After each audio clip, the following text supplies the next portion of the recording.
When I started bass fishing in the early 2000s, flipping and pitching was still one of the most dominant techniques at the pro level. Pros like Denny Brower, Gary Klein, and Tommy Biffle would win tournaments consistently flipping jigs and creature baits around shallow cover. However, in recent years, this technique has become less effective as more anglers are fishing the banks and the bass are becoming more accustomed to this flipping and pitching style in shallow water. To overcome the fishing pressure up shallow, pros began implementing flipping style techniques away from the bank on isolated pieces of cover that you couldn't see with the naked eye.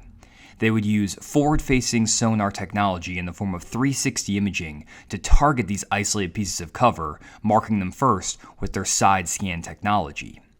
The main innovator of this technique at the pro level was Brian Thrift, and he utilized side scan and 360 imaging to get over 75 limits in a row over a few year span on the FLW Tour. In recent years, advancements in forward-facing sonar technology have allowed anglers to become even more efficient at this offshore flipping technique.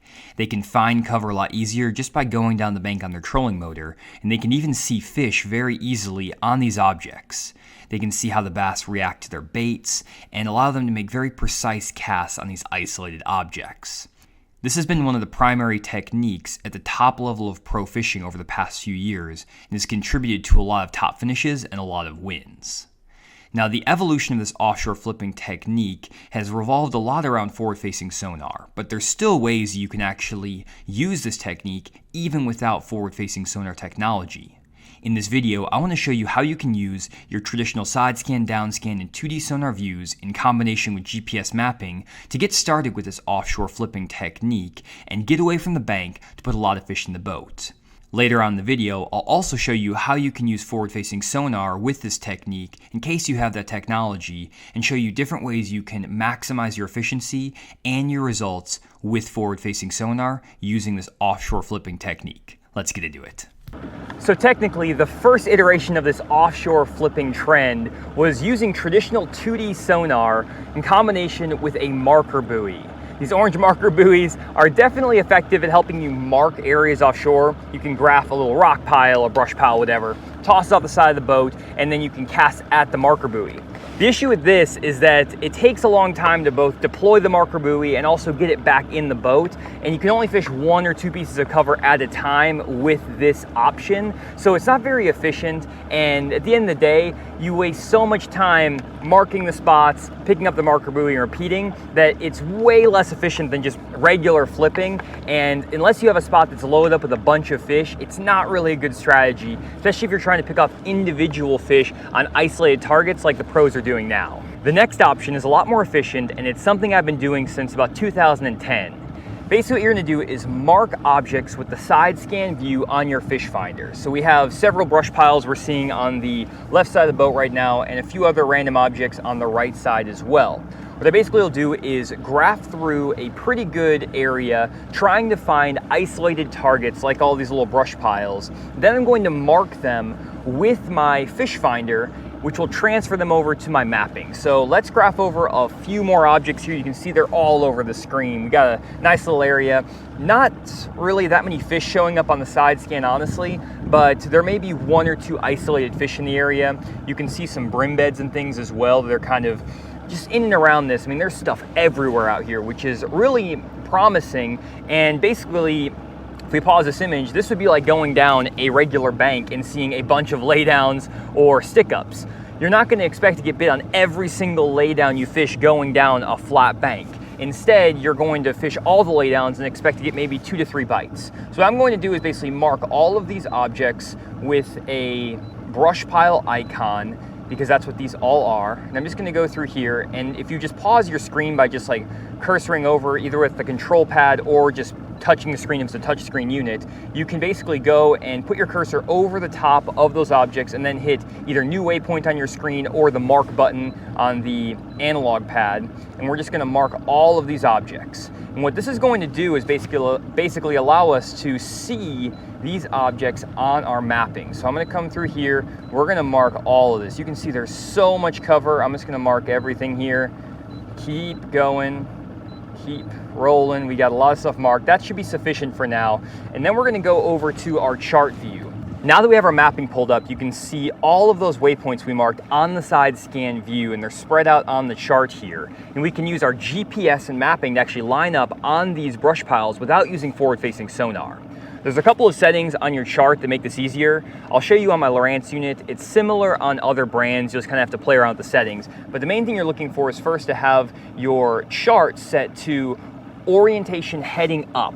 There's some other options, north up, course up. I use heading up, which basically spins the map based on which direction my boat is pointing. I also have a heading sensor in the back of my boat. What a heading sensor does basically tells the boat which direction you're pointing and makes the heading on your map a lot more accurate, making it easier to line up on these spots. You also can change a few other settings in the system here. If you go to chart, you can add this option called range ring and heading extension. These are two options I always turn on. And if we go back to our mapping now, you can see I have this range ring around my boat. And if I zoom into the map a little bit, you can see that the heading arrow is there and that range ring is now set to 100 feet. With that heading extension, with the heading up and everything like that, I can now line up very easily on these waypoints. So what I'm gonna do is actually work my way through them from left to right here, basically moving my boat around in this direction, and I'm going to basically try to get my boat so that I can go right down the middle of all those waypoints and flip at every single one of them using my mapping. So I came up here to the trolling motor now, and I'm working my way through a few of these brush piles that I marked. I have my mapping pulled up on my front unit, my range ring set to 50 feet, and I got a jig in my hand. All I'm doing is using my heading sensor and heading extension to tell me which direction those brush piles are in general related to my boat, and I'm just making short 40, 50 foot casts on these brush piles. I'm not super worried about staying like 100 plus feet away, just because when I'm flipping up shallow, I'm not that concerned if I'm really far away from the objects either. If I can stay about 50 feet away, I feel pretty confident that I'm not going to spook those fish, especially in relatively stained water like we're fishing today. And I'm just going to make a lot of repeated casts to these brush piles with that jig, try to make, I don't know, 2 to 3 casts per pile, especially if I'm in an area with as many as there are here, and then quickly move on to the next pile. Not going to soak my jig in every single one. I'm just going to make a few casts, and usually if there's a fish there, it's going to bite it within that first or second cast. There we go. Get out of there, fish. Not a big one. Just a little guy, but got on a couple of these little waypoints and got a fish right here. Again, not a big one. You've seen me catch big ones out of brush piles before, guys. So you're not always gonna catch the biggest fish in the lake, but you're gonna have to fish a ton of these piles to actually get enough bites most of the time. You may find one brush pile or something that has 3 or 4 fish in it, but a lot of times you have to, again, treat this as if you're fishing down the bank with a bunch of laydowns. You might fish 50 laydowns in a day when you're flipping down the bank and get 5 to 10 bites. So you may have to do the same thing out here, fish 50 different brush piles. I think I fished 12 brush piles through here and only got 1 bite. There are some stretches that are obviously better than others, so you may find a stretch where you catch 7 out of 10 brush piles, but sometimes it just kind of takes a little bit of patience. Also, we're here a little bit early in the day, so the fish maybe haven't set up perfectly in the brush, but that's kind of the concept. And that little 3/4 ounce football jig, this is actually a 5/8 ounce Fish Moment offshore jig with that cable guard, works really well through those brush piles, just paired with the Strike King Rage Craw, and that's kind of how you do it, old school style, or relatively old school, I guess. Now that I've shown you the traditional, or I guess quote unquote old school methods for this offshore flipping technique, let's show you the new age way of doing it that's taking over pro fishing right now.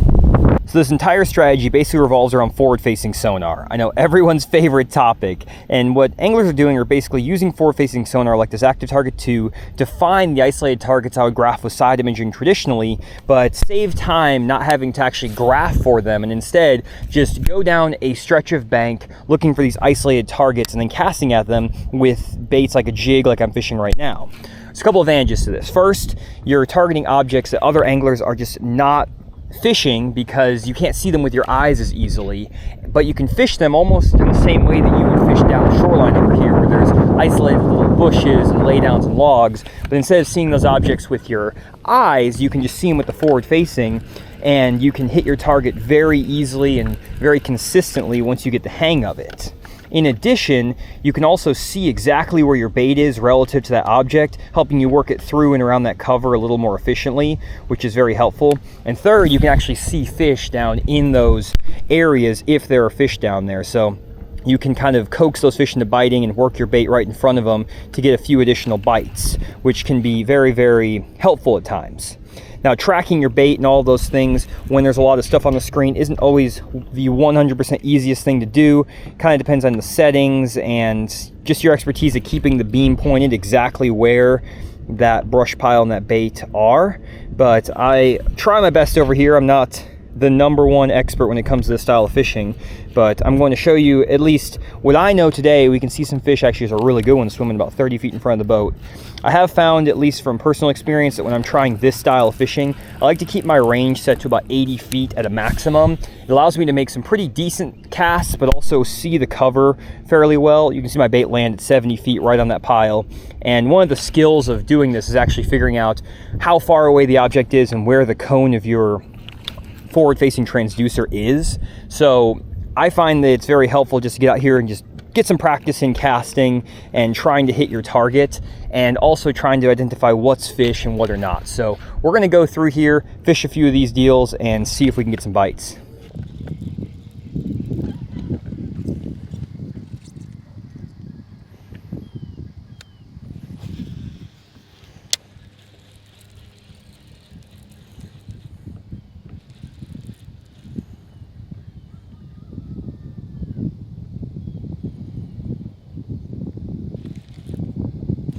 Oh, golly, big one on the crankbait. Finally figured out how to get one of these fish to bite.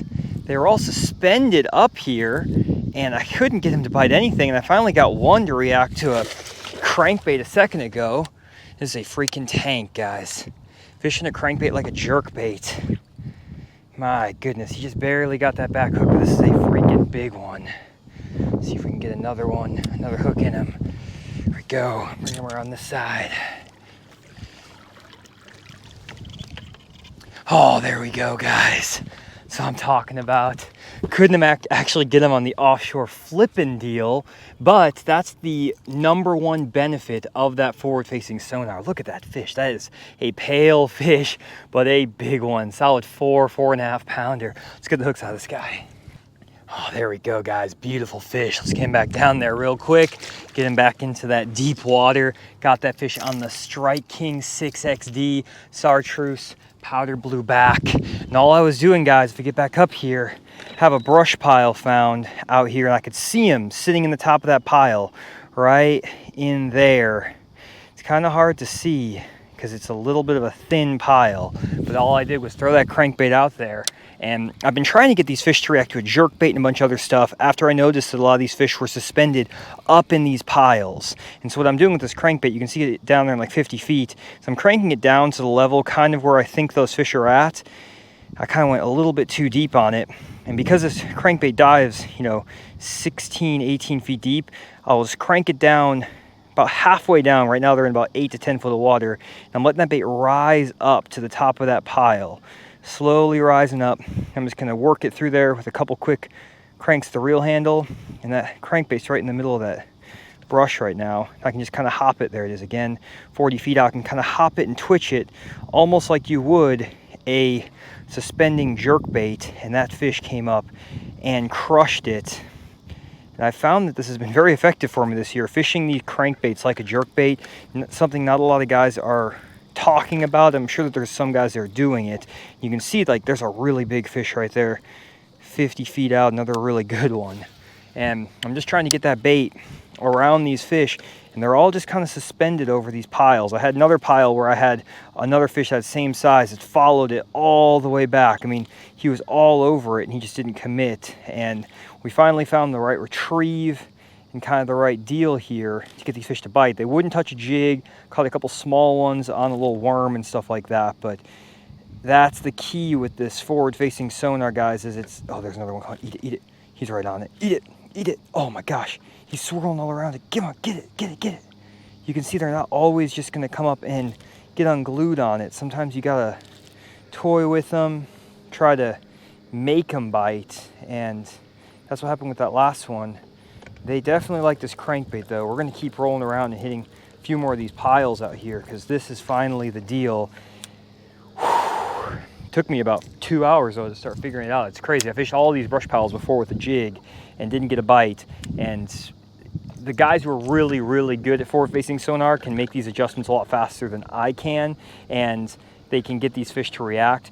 If I was fishing that old waypoint method, I probably would end up, you know, throwing a crankbait or maybe throwing that jig just all day, but I probably would switch it up a little bit. But it's a lot easier to know that those fish are suspended and I need to kind of work this bait like a jerk bait because of the forward-facing sonar. Without it, I would just kind of have to guess and check. Got another big fish on a deal right here. Come on, fish. I'm gonna pull it right up to him. He's right there, right on it. Come on.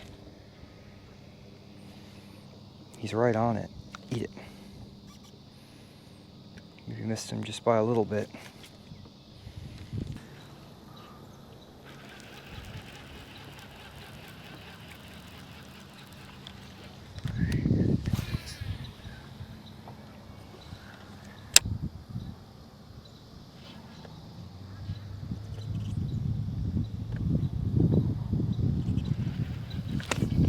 Got it. There we go. Good one on the football jig. Golly, found that pile out there. Finally got one on the football jig. You can see that thing on the forward facing. I was actually pointed the opposite direction when I set the hook on this fish. Oh, you got more line out than I thought. Get up here, fish. Man, another freaking stud. Look at that thing, guys.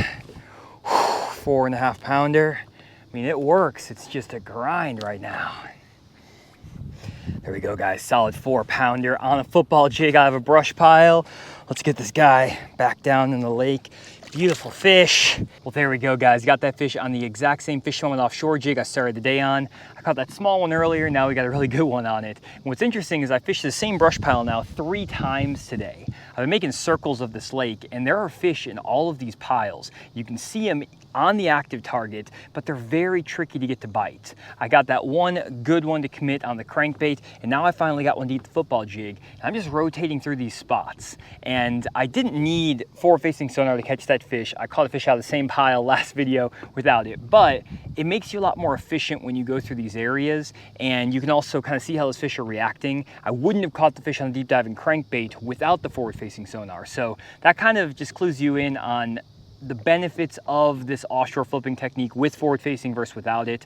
You can do this exact same thing. People are doing it for years and years without it. So again, not mandatory, but it is a very effective technique. We're here at like the end of August, so fishing is just miserably tough this time of year anyways. And even then, I was able to put 2 really, really nice fish in the boat here in just a few hours of fishing. So it's not like you're going to always come out here and just catch 100 fish a day, but when you use the forward-facing sonar, a lot of times you're going to be able to put a lot more fish in the boat just because of your efficiency. You can hit more spots in a day, make sure you're lining up your cast, first cast every time, and that will just save you a few minutes every single spot that you try to fish. You also don't have to graph all the piles beforehand. So all of those little efficiencies add up, allowing you to fish more isolated targets, and maybe even find some little tiny pieces of stump or brush or things like that that maybe you wouldn't see or even intend to mark on your side scan. So there's a lot of benefits to this technique if you have forward facing. If you don't, you can always scan with the side scan like I showed you in the beginning of the video, mark all this stuff and just fire at the waypoints. Either way is a great way to put fish in the boat pretty much year round. This isn't just a August, September technique. This works literally year round, every lake pretty much across the country. It just depends on the type of cover you have in your lake, whether you're fishing brush piles or standing timber, rock piles, grass. I mean, there's a lot of different things you could mark with your fish finders and basically throw a jig or a crankbait at. But anyways, hopefully this video is a little bit helpful on showing you the different ways you can target offshore pieces of cover and implement this offshore flipping technique to put more fish in the boat. Hopefully you enjoyed this video. If you did, subscribe to the Fish Moment YouTube channel for more content like this. We'll see you all in the next video.